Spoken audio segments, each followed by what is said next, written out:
I found my biological family, both sides of my family the stories were kind of coming together about at the same time.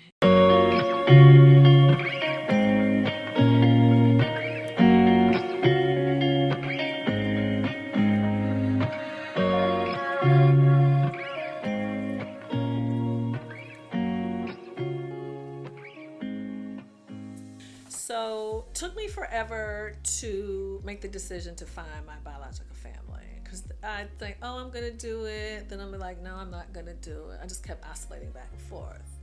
Then as I got older, I wouldn't register, I wouldn't do it. And then when I got married, my husband was like, you need to do it. And I'm like, no, I'm not gonna do it. And I wouldn't exert any effort for it. I'm like, no. And then there was a part of me that always thought, you know, for children like me, you know, a lot of families went to great lengths to hide kids like me. You know, we tend to be family secrets. And I just didn't know if I wanted to be responsible for unearthing that for somebody, for disrupting somebody's life. Because, you know, you think about it, if someone gives up a child for adoption, they have to be under some stress or duress. You know, it's not like one of those we'll live happily ever after. Then why would they do that? So anyway, my children who are young adults, let me see, they were like early mid-20s, and really my oldest son Trevor challenged me. He was like, I need you to do it. You know, I want you to do it. And there was something about when he said it, then it just made me think about, I had been thinking about being adopted in the context of my life and me. I never thought how it impacted my children. And so there was just something about when Trevor said that, it just sparked me. Like it just kicked me into gear. So very long story short, do not take that ancestry test unless you are ready, because it is the real deal. That DNA thing is no joke. Ancestry, 23andMe. I took the test and literally just one thing after the other started unfolding. Very, very fascinating series of events happened, but I ended up finding a relative, a first cousin on my father's side and an uncle on my mother's side. Obviously, at the time of taking the test, I didn't know who was who on what side, but that's how I was able to put the picture together. So I went from 0 to 100 very quickly, not knowing to bam, Pandora's box, everything opened up, and literally meeting my entire biological family. Okay, now I'll give you the whole backstory. So I was on the phone with my mom's best friend,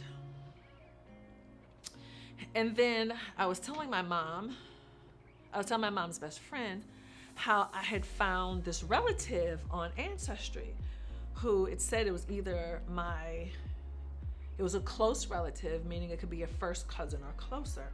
And because first cousin was the first thing it said, I just assumed this man was my first cousin. And so I was telling my mom's friend, I said, hey, her name is Aloma. I said, Aloma, I have this cousin named, I'm not going to mention his name, who's from Buffalo, who lives in Boston. And then my mom's best friend, Aloma, was like, oh, I know somebody with that same name from Buffalo who lives in Boston. I'm like, that's not possible. That's not possible. And then I'm like, why do you know them? And she's like, Colleen, who's my dentist, grew up on the same street with this family in Buffalo. Literally, as I'm on the phone with Aloma, Colleen, the dentist, calls. She waves us in, and I'm telling her the story. And then Colleen says, we're so close, I refer to her by her first name. Colleen's like, Janai, what year were you born? I said, 69. And she said, you know what? That person isn't your first cousin. He's your uncle. And his sister, Renee, that's your biological mother. I remember when she was 16, because I was 18 when she got sent away. She said, I remember that. And she said, now that I think about it, you all look alike. This woman had been cleaning my teeth my entire life. A very, very dear friend of my mom who adopted me had seen me grow up, seen me go to college, seen me have children, get married, the whole shebang.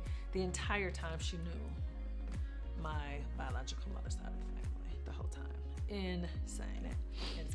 And that's how I kind of was able to close the gap on who my biological mother was. And so I sent her this email.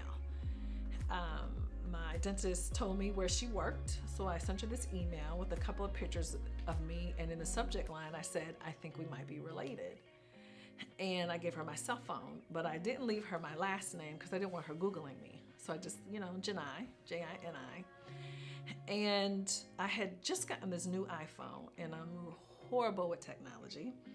And so I didn't realize that the iPhone, if the number was already programmed in, they went into this certain file, but if it was someone text messaged me from a number I didn't have, it went into this other area of my phone. I didn't realize she had texted me. And it was a couple of days. She must have texted me when she got my email. And so she sends me this text message and she says, oh, it was wonderful to hear from you. Let's talk soon. And I'm thinking to myself, oh, we're gonna talk today. She's saying soon. Oh, no. There is no way in the world after all this time she says soon. But then I started, as a mother, I just kind of started standing in her shoes of how this must feel. So I was trying to be pushy without being too pushy. So at any rate, we ended up having a phone call. Thursday, April 21st. It's a little after 9 p.m. Monumental day after a monumental 4 or 5 days. I am getting ready to call my mother, my birth mother, for the very first time ever. Her name is Renee Alexander. I emailed her on Tuesday, sent her my cell phone number because I got this new iPhone and I'm struggling. Didn't realize she texted me on Wednesday. I just read it like 2 hours ago. I texted her back and I haven't heard back from her. So I said, you know what? I'm not going to be doing this texting with her. I need to call her. So I'm excited. It's funny. I'm a little nervous, but not like, oh my God, nervous. Meanwhile, my friends are on a group chat and are losing their minds. So shout out to my A&T crew who's holding it together and keeping me lifted and supported. I think are more excited than I am. I'm very, very, very grateful to all my family and all my friends who are just rallying behind me. And I'll tell a story in another one of these, how this all unfolded, because the story is absolutely crazy and it's insane. Okay, now my heart is beginning to beat. Let me just say this. I just learned her name Monday night, Renee Alexander. I have said her name in my head probably like 1,000 times since Monday. You think never having known your mother's name? So I've just been saying it over and over and over again in my head, like just becoming familiar with it and getting to know it. I'm just so grateful because I'm 48. I'm grateful she's still alive, that she's doing really, or appears to be doing really, really well. So, okay. I am calling her right now. Phone's ringing. My heart's beating fast. It's rang about 4 times. I got her voicemail, and I'm going to leave her a voicemail message. Hi, good evening, Renee. This is Janai, and just giving you a call. I texted you earlier, and I hadn't heard back, and wanted to have an opportunity to talk to you tonight, and so excited just to even be leaving you a message. So I can't wait to talk to you. I'm so looking forward to talking to you. So please give me a call back. Okay, so I probably about 2 years ago, I was back in Rochester because I live in Atlanta, and I had made a decision to visit with some of my distant cousins who I hadn't seen them, hadn't talked to them in forever. and went to go have dinner with them. And I had a cousin who started talking about her Ancestry.com DNA results. And she was saying how it was great because she's kind of the person who is really into genealogy. She was putting her family tree together. And then it just kind of dawned on me. I said, you know what? I think I'm going to do that. So get back to Atlanta a few months later. I ordered the test. And I just, you start getting matched up with people who've also taken the test. You start getting matched up. So it gives you it tells you, what you are, what percentage Black, white, where you're from in Africa or Europe. It gave you all of that. And that was the first time I've ever known that. And then it just started matching me with people, but everybody that it was matching me with, they were very distant cousins, like 4th, 5th, 6th cousins. Yes, we're a DNA match. So fast forward. So again, I take the test about 1.5 years ago. And then on Good Friday, I logged in to Ancestry.com, and I hadn't logged in forever. I mean, just probably at least a couple of months, 2 or 3 months. And it popped up a close match, like the closest relative that I had. And it said this person was either my first cousin, my uncle, or it was some other relationship. So that's how I found you. It's Ancestry.com.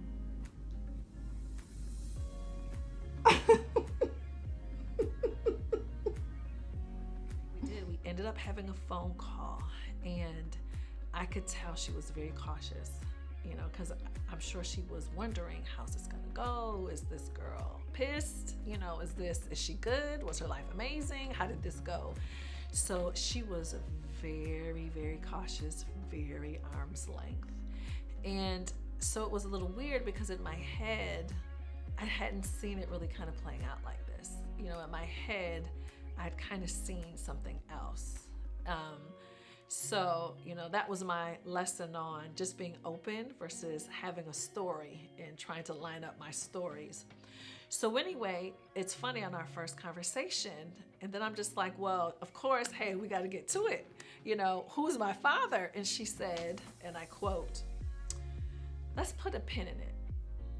And I'm thinking to myself, what? What is she talking about? A pin? So she literally did not say anything about who my father was. So I was like, okay, there's got to be a story behind this. Make a longer story even shorter, we ended up meeting face to face within a month, and that's the first time that she told me who my father was. So my brother and friend, Willie Moore Jr., sent me a text today. Today is Saturday, April 29th.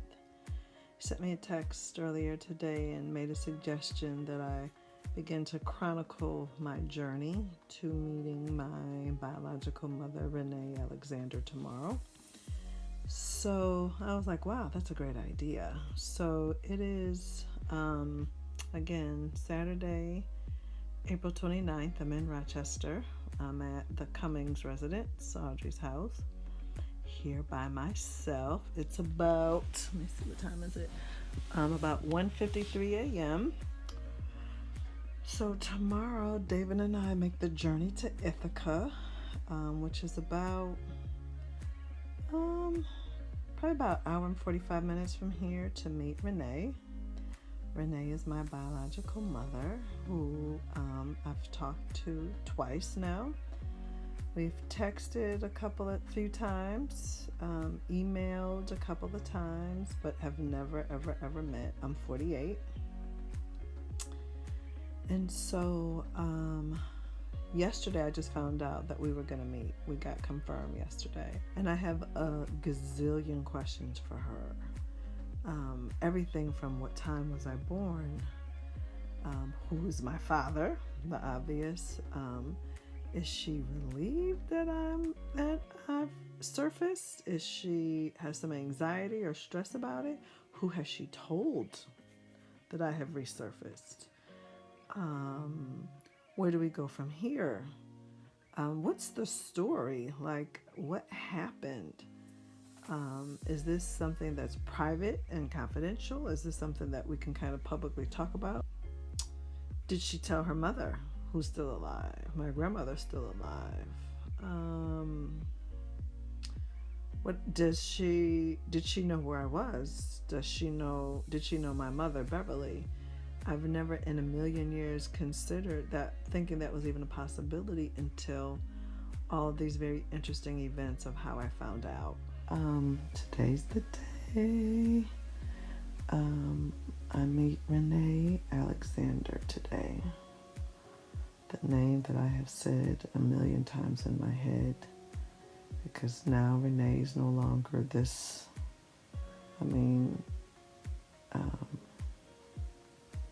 It's just been kind of a, you have a mother, but you've never been able to give her a name. Knowing her name has meant so much to me, to be able to say it, to know it.